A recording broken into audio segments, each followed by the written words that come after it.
বেআইনিভাবে পাথর বোঝাই ট্রাক্টরের ধাক্কায় গুরুতর আহত এক। মঙ্গলবারের দিন সকালে ঘটনাটি ঘটে মোরারই বেগুন মোড়ে।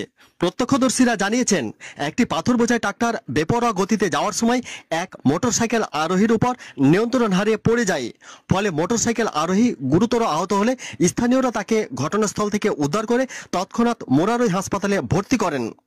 ইতিমধ্যে ঘটনাকে ঘিরে স্থানীয়রা বেশ কিছুক্ষণ বিক্ষোভ দেখান। পরিস্থিতি বেগতিক দেখে মোরারই থানার পুলিশ ঘটনাস্থলে গিয়ে পরিস্থিতি নিয়ন্ত্রণে আনেন।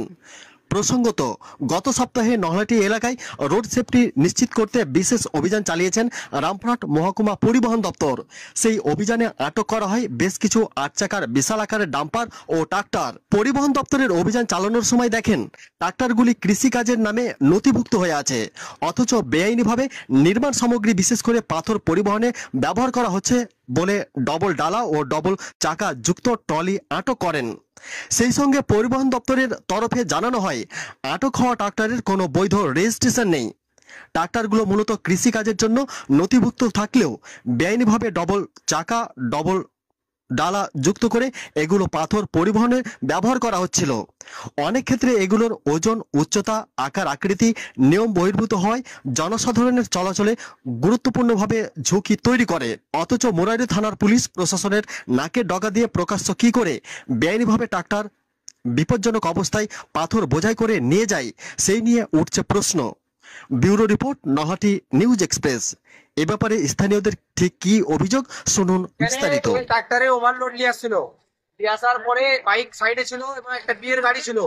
ওভারলোডে থাকার কারণে রাস্তাগুলো ট্রাক্টর বালারাই খারাপ করেছে। 8 চাকা উঠে গিয়ে বড় করে পড়ে গেছে। বাইক বালা বেঁচে গেছে, আর একটা যে 4 চাকায় ছিল, 4 চাকায় 7-8 জন ছিল, সবাই মারা যেত, তারা বেঁচে গেছে। বাইকে যাচ্ছিল, তার ক্ষতি হয়েছে অনেক, তাকে হসপিটাল নিয়ে গেছে। আর কিছুদিন আগে সেম একটা অ্যাক্সিডেন্ট হচ্ছিল, সেটা হসপিটাল রোড ওইখানে।